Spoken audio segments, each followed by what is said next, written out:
when you get good news like this, you sort of question some of the things that are going on at Xbox. Like for me, I think Xbox has done a pretty decent job with some of the games, but we haven't really got games that, in my opinion, warrant the need for next generation consoles. And I realize that we're kind of in a weird situation of diminishing returns when it comes to how games look and things like that. And that's just the way it's going to be. We're never going to see that big leap like what we saw from like Xbox and PS2 to PS3 and Xbox 360, because we went from a time where you went standard def to HD. And yeah, I realized fully that it's sort of a weird situation where um, there were some games on the original Xbox that were HD, so I get that those look good or whatever, but we're not really seeing that leap. And a good example of this is towards the end of the Xbox 360 life, there were games like Halo 4 or I believe Splinter Cell. I think a Splinter Cell game came out towards the end of the cycle there that was just fantastic looking, and those games, to be honest with you, really just did a good job of showcasing how good the hardware was, how good things had gotten, and I really like that. I like the fact that that kind of happened the way that it happened.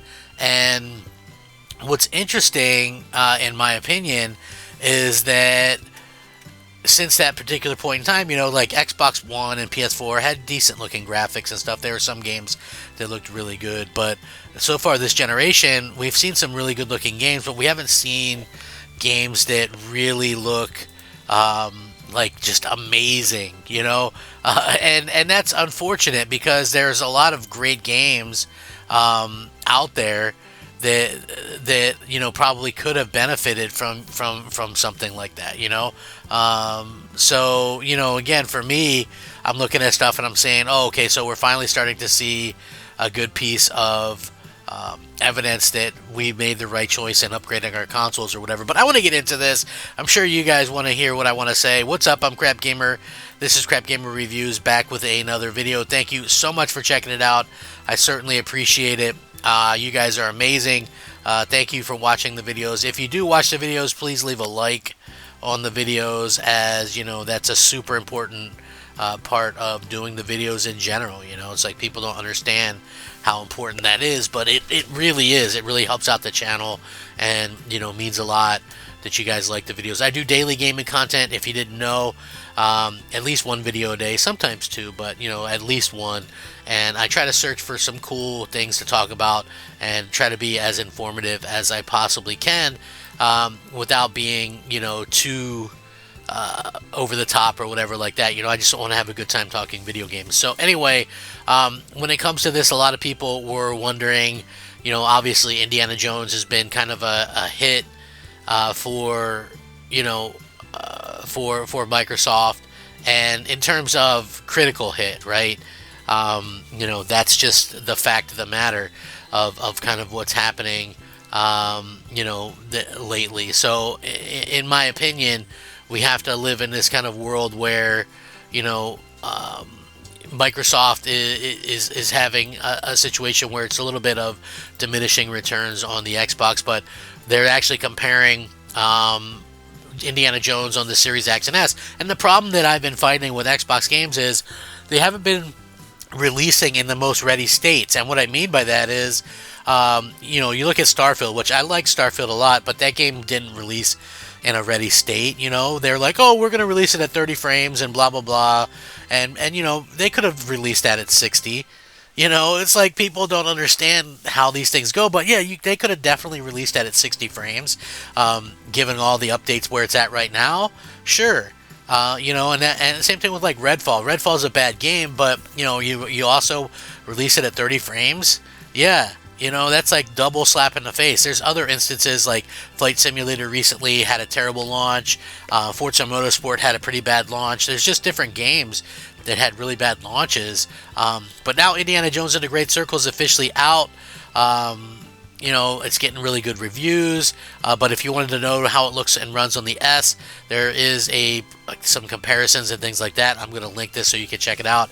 The Series S version provides a good experience when stacked up against the Series X, albeit with a worse overall resolution, along with texture quality that's clearly reduced in some situations. The best news is that you should experience a smooth 60 frames per second regardless, which is really good news. There is like the upgraded texture packs or whatever for the Xbox Series X version. I'm about to dive into the game after I finish with this video, but honestly, I really think that it really kind of comes down to how you want to experience it. And here's the thing, id Tech is really good, and they do a really good job with putting these games out and stuff like that, and making sure that you have stuff that people can enjoy and play and things like that. And I really like that. It's like you can get 60 frames on id Tech, but you're telling me that Redfall couldn't be 60 at launch, or that Starfield couldn't be 60 at launch. I think that is one of the main problems that so many people have with Xbox at any particular time, and that's just that they don't seem to care a lot of the time. It's just like, hey, we got this game, we've got to release it, let's go ahead and get it out the door, and that's like not the way you got to do it. I understand that there's some instances where you have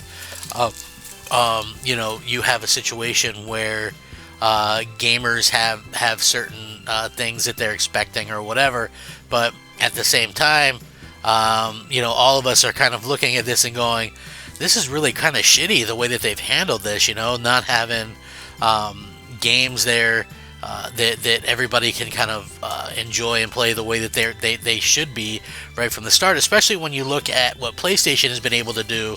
And props to them, because Sony's been able to get great looking games out that have been 60 frames. The first party has been. So there is that kind of looking into it, and I feel like with Indiana Jones, they're finally starting to get it a bit.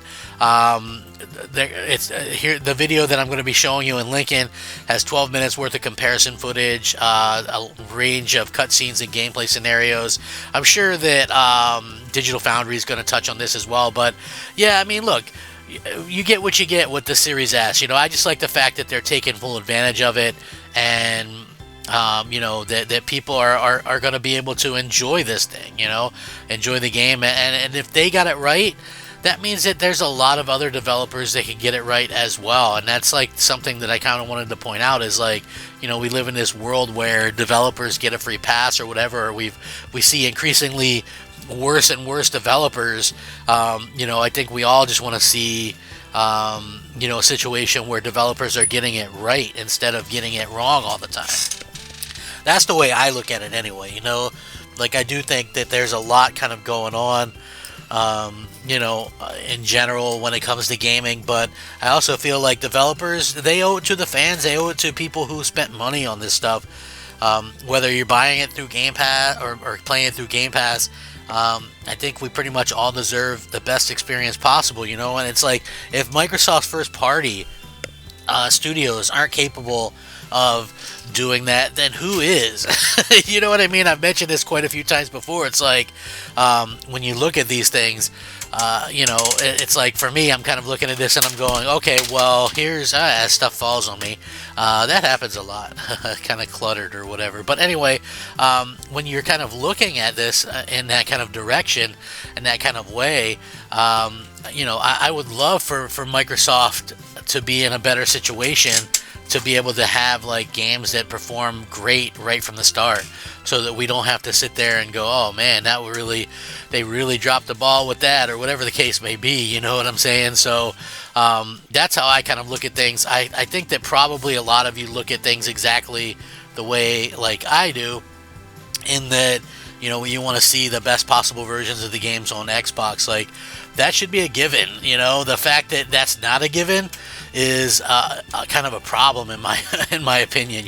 So I'm glad to see that people are kind of stepping up and kind of forcing Microsoft to take it for what it's worth and go, okay, well, give us, do better with what you're offering us on our console that we spent all this money on.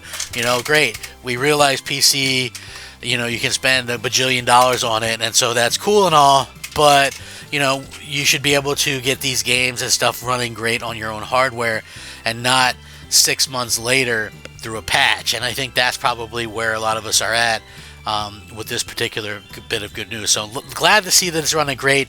You know, hats off to id Tech and those guys working on it at Machine Games. What do you guys think if you played it? Sound off, rate, comment, subscribe, rack 'em up. Crap Gamer out.